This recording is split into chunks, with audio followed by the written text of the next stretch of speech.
The Galactic Council had deliberated for 3 solar cycles before reaching their unanimous decision. The humans, with their expanding colonies and seemingly reckless exploration of dangerous sectors, needed to be taught fear. They needed to understand that some territories were forbidden, some worlds were not meant for their kind. Commander Vexthul of the Shadowmaw species stood before the holographic display of Earth's newest colony, Kepler 442b.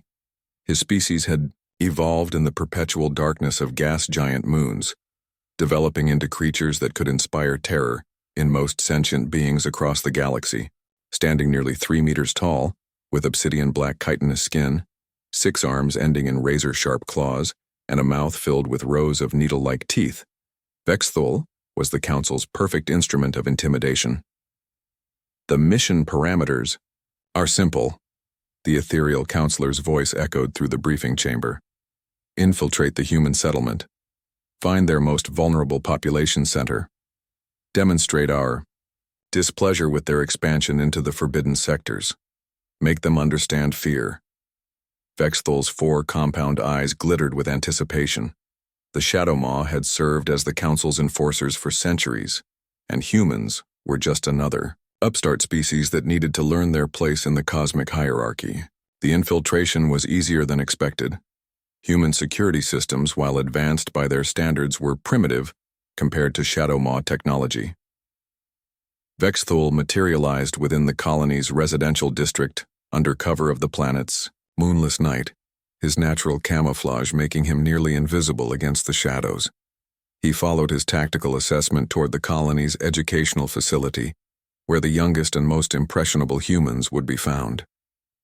Terror inflicted upon the young would spread quickly through their social networks, he reasoned. The building was quiet, but thermal scans revealed a single small heat signature in one of the rooms. Perfect. Vexthul phased through the wall using his species' natural dimensional shifting abilities, emerging silently into what appeared to be a sleeping chamber. A small human child, no more than 6 Earth years old, lay in a bed surrounded by colorful objects and primitive light sources. The Shadowmaw commander allowed his form to solidify fully, towering over the tiny figure.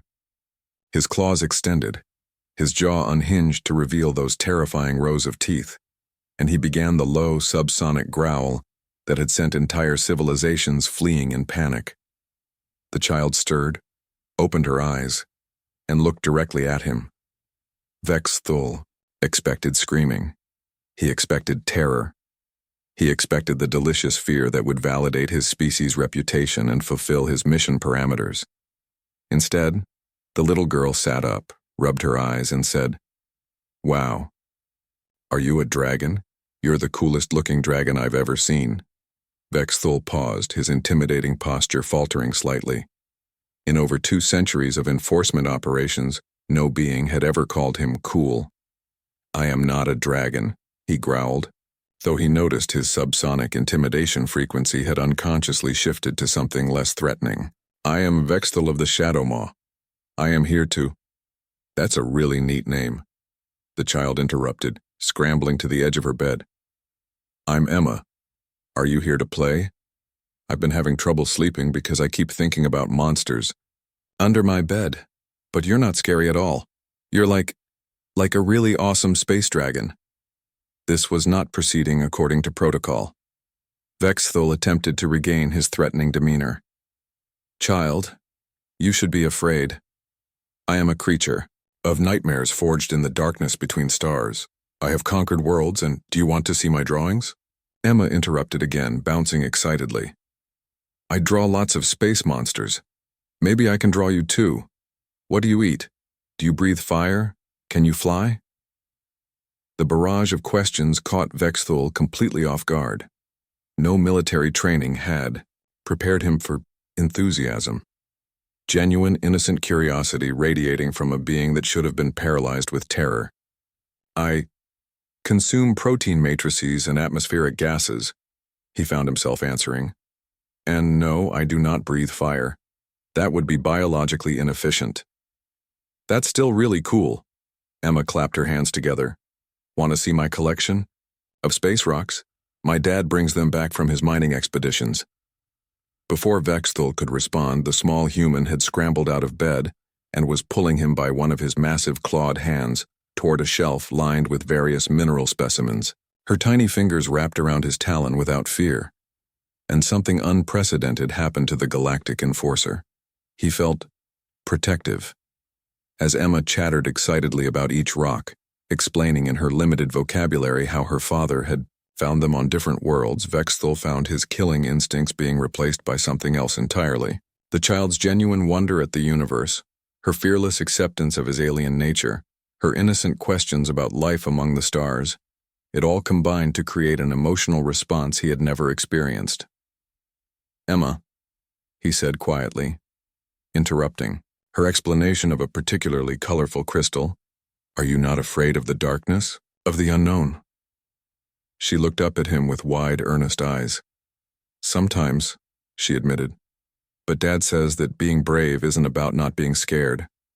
It's about doing the right thing even when you are scared.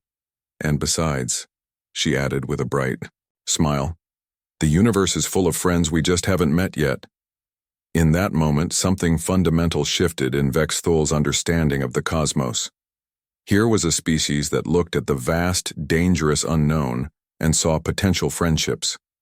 That raised their young to face the darkness with curiosity rather than fear.